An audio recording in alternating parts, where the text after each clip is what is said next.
In this guide, I'm going to show you how you can get a web browser here on your PS5 in 2026. Before we do get into this guide, make sure to like the video and subscribe to the channel with all notifications on. It really does help the channel and lets us know that you want more content like this. We'd greatly appreciate it. And if at any point throughout this guide you do have any questions, just ask them down in the comment section below and we can help you out further. I'm going to be doing my best to reply to every single comment down there. First things first, from the home screen, go ahead and select settings and then go into your network settings, specifically into the connection status page.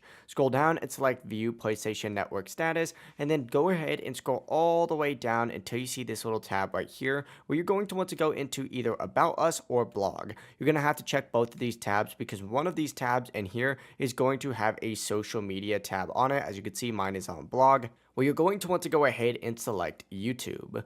Once you select YouTube, wait for a second for it to load and it's going to put you on the PlayStation YouTube channel. Just ignore everything on this page for a second and hit sign in up in the top right. After you hit sign in, go ahead and select privacy, wait for the tab to load, and then select these three little dots up here, and then select Google search. And there you go, you now have a web browser here on your PS5 where you can search for literally whatever you'd like. It really is as simple as that. If you guys did have any questions, just ask them down in the comment section below and we can help you out further. I'm going to be doing my best to reply to every single comment down there. Before you do leave this guide, make sure to like the video and subscribe to the channel with all notifications on. It really does help us out. Lets us know that you want more content like this. We'd greatly appreciate it. Have a great rest of your day though. Peace.